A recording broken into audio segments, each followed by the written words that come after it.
I wrote it for adults, mostly women. Although I'm finding a lot of mothers and daughters are reading the story because it is a story about mothers and daughters. This is not your typical, yes, there is a love interest. There's a little light romantasy, if you want to call it that. And at the same time, it's really one woman's journey of transformation to who she is meant to be, to who her is what the other world would say is fulfilling her destiny. Mostly women with young adult crossover women.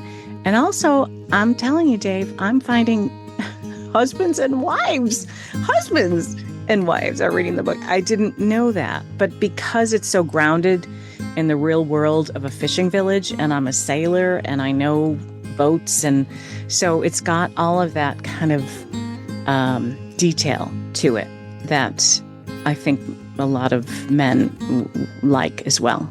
Welcome back to Living the Next Chapter, the author podcast. I get to have some really fun conversations before I hit that record button. It's really, really fun.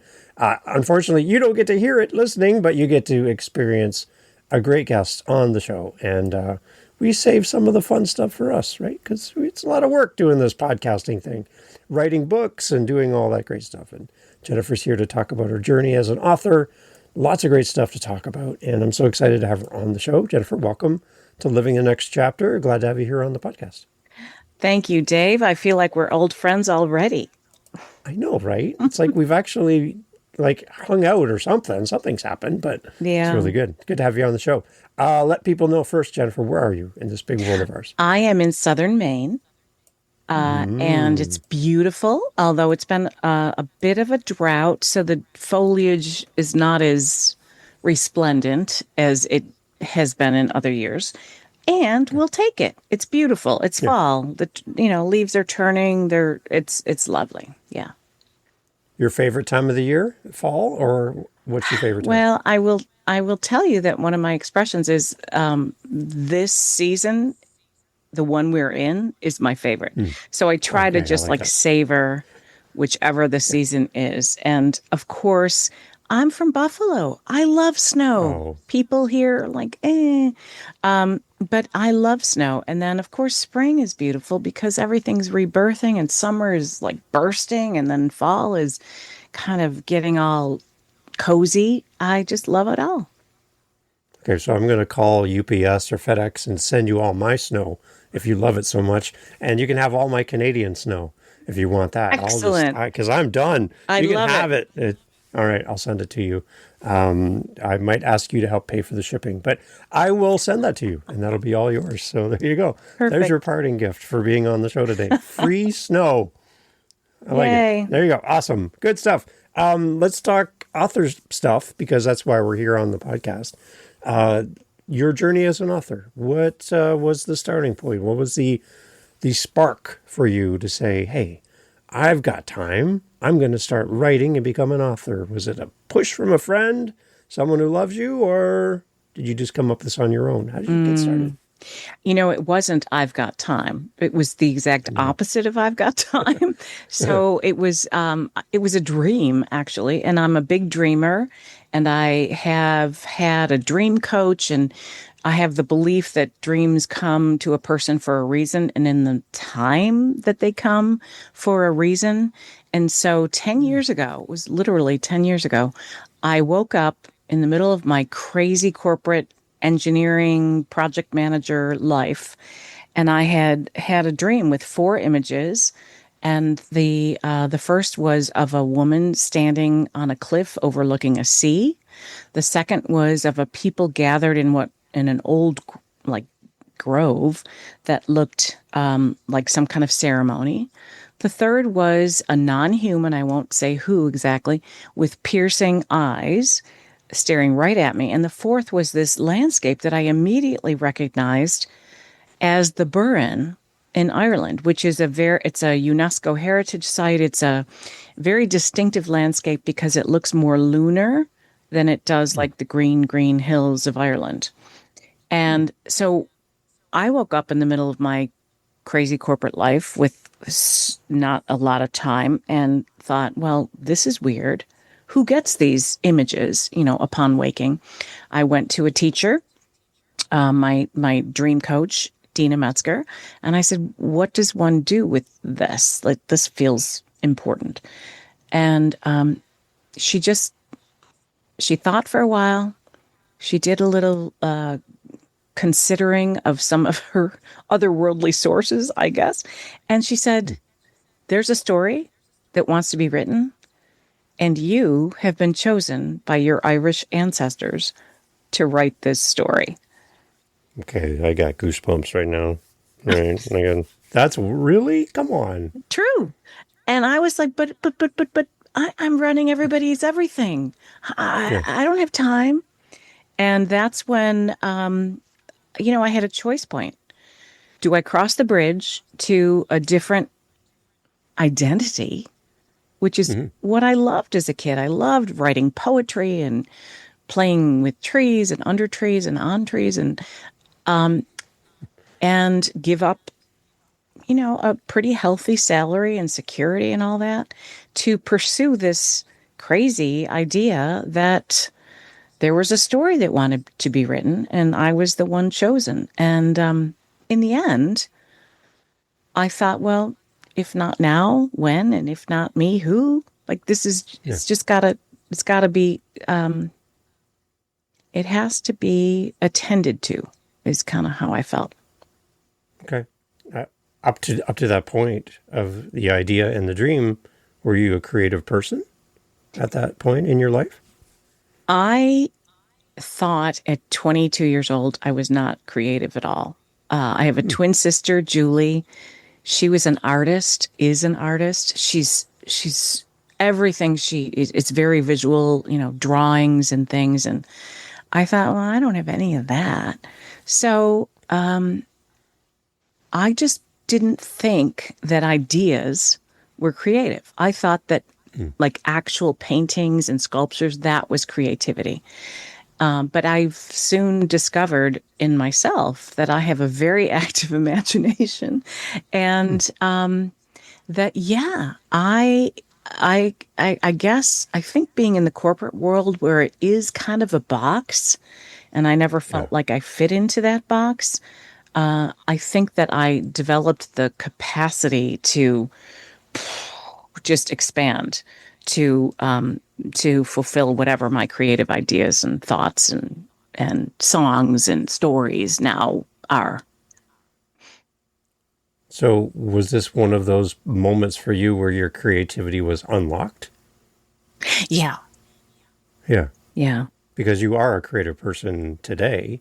So Yeah. something's changed for you. Yeah. Or you've accepted your creativity. Something's happened, right? Yeah, and I think it was years of lamenting, why am I doing this work that pays well and is the absolute pinnacle of the definition for success, which we're all conditioned to believe is titles and money and stuff and minions, and that never felt real for me. So I finally realized success is, I guess, accepting that wherever the gifts are that each person has, need to meet the needs of the world. Like, that's part of, that was part of this coming home to myself. I guess I'd call it coming home to myself. Yeah. Were you unsettled in your work environment, your career? Like, was your heart like longing for something else, or were you just content where you were at? My heart was so up-armored as to be not accessible. I had to develop such thick skin. I'm very sensitive, as I was very sensitive until I joined, I became an engineer and joined the corporate world. And just to survive, I just had to sort of lay down layers of armor. And so I was someone, I mean, you would not recognize today. I was like a cast iron, what, very hardened. If anybody even looked at me sideways, I'd be like all over, like just very angry. Anger was just below the surface. And so that was a sign in and of itself. Like, there is something seriously wrong here. because I grew up with the stories and like the enchantment of the Irish people. My mother used to tell us stories. And so A Moon in All Things is really a tribute to that whole heritage of the deep rooted belief in the marvelous and the romantic, legends of dashing heroes or blackguards or all of it. And so it was just recognizing that I don't even know who I am, and I don't particularly like myself right in this particular career, that caused me to say there's more here that needs to be explored. Yeah. Many times in talking to authors, there's that whole wrestling about like who would ever want to hear my story or read my book or hear my thoughts, that whole imposter side, right? But for you, it's like not just like who would ever want to read my stuff, but why me? Like, why was I chosen, like, to get the tap on the shoulder? Why not someone else, like maybe my creative sister? Why not her? Why didn't you give it to her? Why'd you give it to me? Like, did you have to wrestle with that a little bit? Yeah, I do think so because I had decided that part of what my lot in life was to be this successful, corporate person, even though it took its toll. Uh, so when it was like a little key opening Mm-hmm. a lock Yeah. that just sprang this whole threshold into a gateway of the imagination and the enchantment. And so I do feel like once that happened, and by the way, I will say, Dave, that I never told I'm one of 8 kids, 8 of us. I Wow. never told my family what I was doing.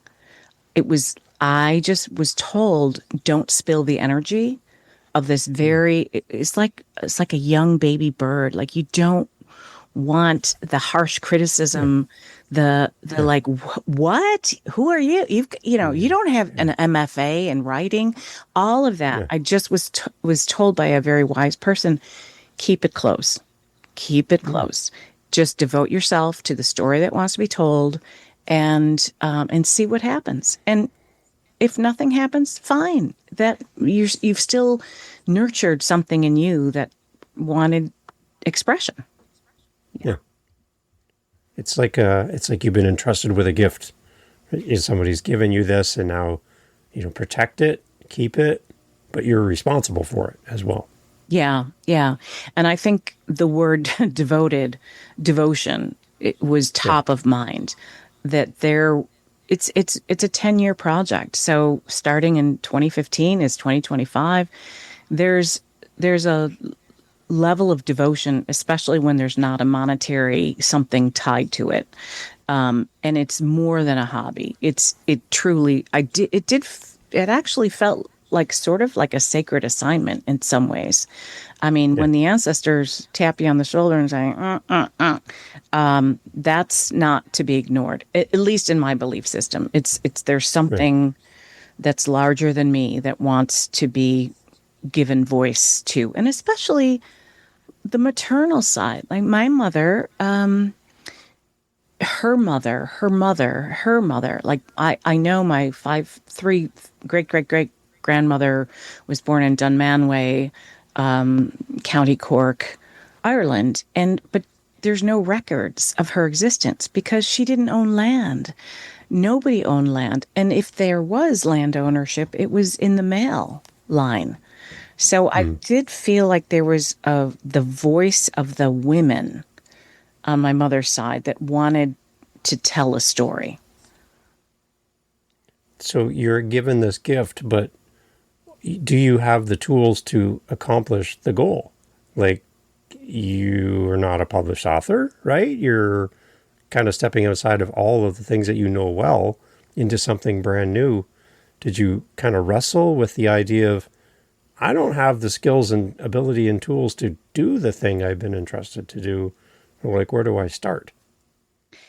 Absolutely. And now that I'm thinking about it, it's a bit of the heroine's journey just to Yeah. get to the publication of these books, my novel and my children's book. Yes, I had to wrestle with why me, as you suggested, but also I only took a technical writing course in engineering school. So what I did is I thought, well, you can learn. Learning is an ongoing thing. You don't need the degree per se, but you do need to hone your skills. So there's a wonderful association here called the Maine Writers and Publishers Association, and so I took course after course after course on honing my craft, story structure, how to create compelling fiction, all of that. And I just like slowly, as I was doing that, I was also submitting to anthologies, small pieces, so that I could kind of build up my credentials, so to speak, to be attractive to a potential publisher. And so I was published in several anthologies while I was honing my craft. And then I was able to write the story, and thankfully found a publisher who said, yep, I want to publish that story. Wow. Okay. Because there's authors listening to the show and maybe they feel the tap on the shoulder to do something big and they don't feel qualified. Like they don't, it's like I was chosen by accident. It should be somebody else, but for some reason it landed in my lap. And now I'm like, what do I do with this thing? I don't even know where to start. And they hear you talking about this and they're going, it feels like I'm on the same path that Jennifer was on, and I don't know what to do. So if you heard a podcast just after getting the tap on the shoulder and were feeling this way, what would have been helpful to hear from a published author who has walked a similar path? How can we help that person listening who is also struggling right now, kind of under the weight and the importance of this tap on the shoulder? And what do I do next? Like, how can we help them? Yeah, well, I think for me, the knowing that if a writer believes there's a story to be told that wants to be written, staying true to that and listening. There was for myself, I just listened as wholeheartedly as I could. I sort of created an empty vessel inside myself and said, okay, so here's this story. I didn't create a plot or an outline. I did none of those things. I just thought, if this is a story set in 1820s Ireland that has equal parts enchantment, super deep-rooted beliefs in the marvelous, they would have called it, as well as this punishing poverty, and both really existed at the same time, then in order to tell a story like that with a level of veracity and authenticity and whatever, it's got to come from whatever ethereal sources outside of myself, because even though I did a ton of research, but it was more like, okay, I'm attending to this. And I think for anyone who feels that there's a story to be written, not worrying about, of course, working on your craft. There's so many books on writing. I could go on and on about those. But just not worrying about, like, what's the latest and greatest, what's the craze, what's the trend, what's the whatever. I feel like we all can get in those traps of saying, oh, well, dystopian is popular, let me write a dystopian. Or, right. Oh, whatever it is, high fantasy is popular. And for me, and this, we will see how this story, A Moon and All Things, affects its readers. I am having some very good feedback already, but it was more important to me to tell and stay true to something that had themes that I wanted to convey, and had the land itself in Ireland as a place that I really wanted to come to life. A fishing village, 1820s. What's in 1820s? We none of us know. Like, there was World War, Civil War. Well, we know all those other things, but 1820s was just a moment in time when Ireland was at this verge of losing their language, their culture, the the deep-rooted, superstitiously held belief system Yeah. because of the colonizing English and whatever. And so whoever's being called to write something, I just think just stay true to listening. Okay. Yeah, I think that's good. And and find somebody who's maybe a little further down the road and spend some time with them. And that's kind of the idea for the podcast, was I want this to kind of be like that for an author that's listening for inspiration, because I don't think as a podcaster we should podcast alone. I don't think as an author you should write alone. You should have some form of community around you to encourage you, support you. When you reach those spots where you don't know what the next thing is, somebody can kind of come in and be that support for you. So that's what I'm hoping the podcast becomes. But having you on to kind of encourage that person, I think is really helpful. Right. And I'll just say one thing, Dave, about that is at first, so I was part of a writing group. Of course, I took all those classes. And as I began to, what happens is you become your own, I don't want to say attorney for your story, but like this, no, I'm not going to take that scene out. Yes. So at first, I would listen to anybody's everything. Oh, well, why couldn't she be like this? Or why, and I'd be like, oh, okay. Yeah, I'll change that scene. Oh, well, I'll remove that. And so I had to, as time went on, realize that like the buck stops here as far as this is my story. And so, of course, there was such amazing advice from editors, etc. Yeah. And most of it, a lot of it, I took and learned from. And there were certain things that became like, I don't know, sacrosanct. Is that the word? That like this is staying in the story because I can't. This is in the story. So I think what happens for when you first start out writing is you sort of like, well, at least that's my pattern of people pleasing. Oh, okay, I can do that. Oh, I'll get rid of that. And then I began to kind of get some fortitude around like, no, this is my story. This is what I want to be included in it. So, yeah. Yeah, back to your comment about protecting this thing that you've been given, right? And, don't tell the world, just protect this and go. I think that's a good balance. For you as you do this, how true did you want to stay to historical events and reality? And where did you play? Like, where did you have the freedom just to write what you wanted to write in the moment? How did you balance those two things? I did a lot of research. I worked with a PhD from Galway University, Neil Kisawin, and it's this crazy Gaelic name that you never pronounce as Kisawin if you saw it.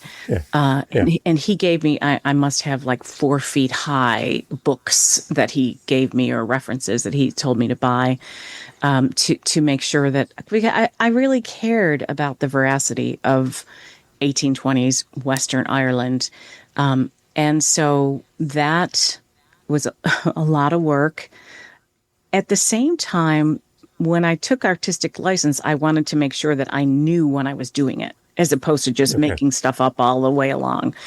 So there were certain things, for example, in the novel, Morrigan, the protagonist, is called upon, summoned to heal the landowner's daughter's wart on her hand. And so she's like, I don't know how to heal a wart, but I knew how to heal a wart because I used the same curative that's in the story. And the curative is dried peas and saliva, believe it or not. It's something someone told me. You've got a wart on your foot. Get some dried peas, surround them, put them in your mouth, get saliva on them, circle them around your wart. Do this like every single day for 2 weeks. The wart will disappear. It did in my own life. So I felt like there were things that I wanted to put in the story that I had experienced that were like, really? So herbal remedies, the folklore, the medicine, that I had experienced is in the story. Wow. Okay. All right. What did you learn though from research that kind of gave like direction for you as the writer, or you learned something new that you didn't know had you not done this project? What kind of stuff stood out to you in the research? Oh, so much. The I had heard of the Irish penal laws, which Okay. were the laws imposed by the English colonizers on the Irish people, but I hadn't really understood the impact of how those had created a society and culture that was just in abject poverty. So the penal laws were created in the late 1700s, and to try to subjugate the Irish people. And so things like the Irish people couldn't own land. Their own land was stolen from them. They couldn't vote. They couldn't become a politician. They couldn't become a professional. They couldn't own a horse of greater value than 5 pounds. They couldn't, at one point, practice their own religion. So all of these things served to diminish them to such an extent that they were basically, in the word, the English would say peasants. The Irish would say we're poor. Yeah. So when what I find in my book talks is people love just being dropped into 1820s Ireland and getting this like, wow, so that's what Morgan's up against as a woman who has this prescribed life. Find the best guy in the village, marry him, have a bunch of kids. That's your lot in life. You're going to be poor the rest of your life. This is it. And she says, well, I want freedom. I want to be a sea captain. I want to sail the seas. Like, my father's a fisherman. I get it. I know how to read the seas. I know how to read the weather and tides. And so she has this belief that getting out of the box of her constraints lies in becoming a sea captain. And what, as the story goes on, she realizes is that becoming free really means accepting her intuitive gifts that others don't have, even at the expense of her being considered dangerous to the people in power. Right. So, yeah, so that's part of her journey, is to figure out, like, what is mine to do, Yeah. and how much am I willing to risk in order to do it? Okay. All right. Who would you say this book would be a great read for? Because I'm trying to help the listener go, A, this is for me, and B, I know someone else is going to love this. But if you could kind of distill for us who your reader is in your mind as you get on to talk about this, who are we talking to? Who is the best reader for you? Yeah, it's I wrote it for adults, mostly women. Although I'm finding a lot of mothers and daughters are reading the story, Yeah. because it is a story about mothers and daughters. This is not your typical, yes, there is a love interest. There's a little light romantasy, if you want to call it that. And at the same time, it's really one woman's journey of transformation to who she is meant to be, to who her is what the other world would say is fulfilling her destiny. Mostly women with young adult crossover women. And also, I'm telling you, Dave, I'm finding husbands and wives are reading the book. I didn't know that, but because it's so grounded in the real world of a fishing village, and I'm a sailor and I know boats, and so it's got all of that kind of detail to it that I think a lot of men like as well. Okay. All right. It's got a rich audience then for this. I love that. That's really good. As we go through the story, then let's just kind of unpack a little bit more about what's happening within the story. Then you've given us the 4 images that came to you in the dream. How do these 4 images kind of work together without giving away the story? How do they all kind of work together? And did it make sense for you to see how they matched up within the story context? Like, I'm really curious about how these four different elements really work together. Yeah, and again, it was more of a listening exercise than any sort of thinking I had control over the writing process. But the opening scene of the novel is Morgan standing on a cliff overlooking the sea, Okay. which is exactly what was the first image that I had Okay. seen from the dream. And in time, the ceremonial gathering of the people was a part, although it was just in the story, it just became her because she was tapping into the ancient ceremonial ways. So there were no other visible beings in that ceremonial grove. She was there to receive her instruction, her sort of this is what's yours to do. And then, of course, the non-human with the piercing eyes became the messenger who was providing a message for her to say, I know you think you're stuck in your life. I know you long to be a sea captain. Do you really like fish? Like what? And saying you are being called by the other world to follow in the lineage of your great grandmother, who was called Isla, the great healer. And Isla was known far and wide for providing healing in ways that people did not understand how it happened. And so that was, Isla would have been alive in the 1770s and in that time. And so Morgan was being told by that messenger, who I won't say who or what it is, that guess what? It's in your lineage. You've got to accept those gifts that you have, even though her mother, Betha, is quite jealous of Morgan because usually the gift of second sight skips one generation, and in this case, it skipped two. And so Betha, the mother, wonders if she did something that made the gift skip her.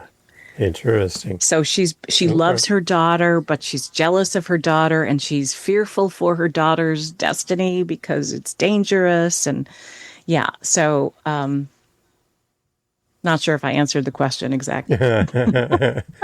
There's a lot of little nuggets there for you as a reader to go, oh, okay. Now there's something to look forward to as I read, but also I kind of have a guide.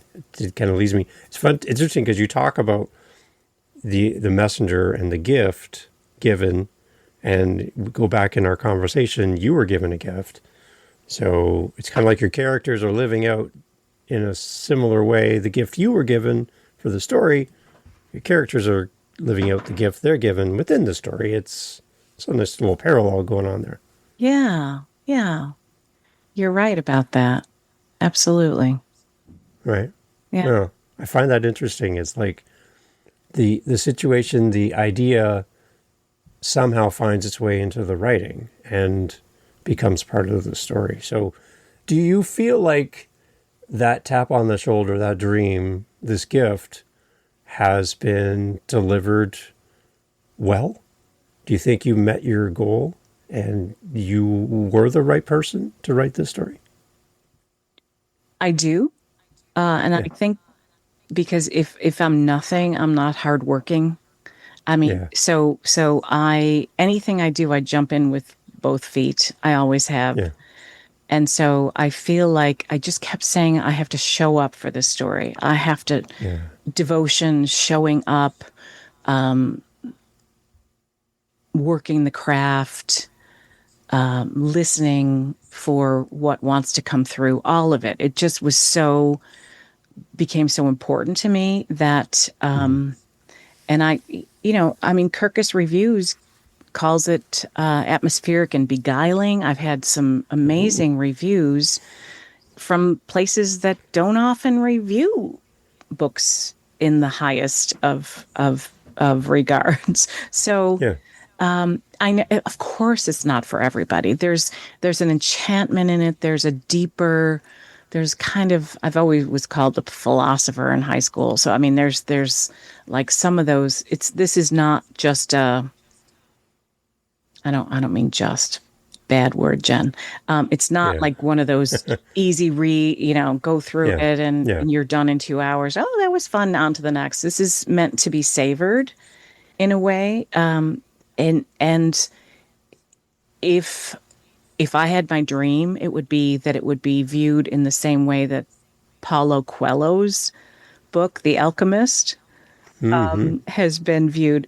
His book, oh my goodness, it's a thin little book. It is chock full of wisdom, and I kept feeling like there were wise ancestors somehow guiding my writing, and so that's what's I hope comes to life for the reader, where they read it at multiple levels. The characters and the story is one level, and then more archetypal, and then more mythical kinds of themes. Do you feel like you're closer with your relatives that have gone before you as a result of writing the book? Definitely. Definitely. Yeah. Yeah. Yeah, I do. And I do call upon them uh, to like guide my words, like before this interview, you know, Yeah. guide my words so that I am speaking, from a place of not trying to sell something, just being Yeah. being super proud that I stepped up to the assignment, I guess, and Yeah. the story that wanted to be written. There's a purpose behind your words, Yeah, right? yeah, Right. definitely. Yeah. It's just not writing a book for the sake of writing a book. There's a reason why behind it. And I think that's really interesting, and that stands out as a reader when an author can demonstrate to us that this book needs to exist. Right? There's a lot of books that are written to exist, but this book needs to exist for some reason. This needs to be told. This is a story that needs to be told. So I like interesting. that. I like that. I believe that. So Yeah. thank you for phrasing it that way. Now, do you have an opportunity to go to Ireland and walk these paths and stand in these places? And has that been a reality for you? Yeah, I've been 4 times, and Okay. once was 4 weeks, other times are 2 weeks, and I just felt this was right before I started writing the novel, and after I'd had the dream. So it was between the dream and the writing of it, and I just thought, I don't want to put the pressure on myself to start writing. I need to just go and walk as expansively on the land of my ancestors. And it was funny, Dave, because I had no itinerary except a landing space and a departing place. And every day I would wake up and say, okay. And I would say to my intuition, like, should I go north? Should I go south? Should I go east? Should I go Wow. west? And because this was March and early April, so there's no need for reservations really. You could just call the day of and say, hey, to an Airbnb, not Airbnb, a B&B, and Yeah. say, just wondering if you have a room. And oh, sure. And it's funny. Inevitably, I was asked, like, well, what are you doing here all by yourself, a woman? Like, in the first paragraph of the hello, hi, I'm renting the room, I would say, my husband is coming. He just couldn't get as much vacation as I could. Because there's still a little of that, Really? like a Okay. woman on her own. What is this about?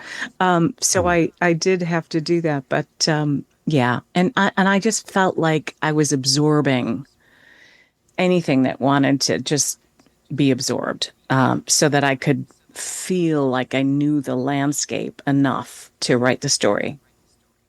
Yeah. To feel the weather, all the environmental parts of it as well. Having yourself there, I think it adds another layer to your writing.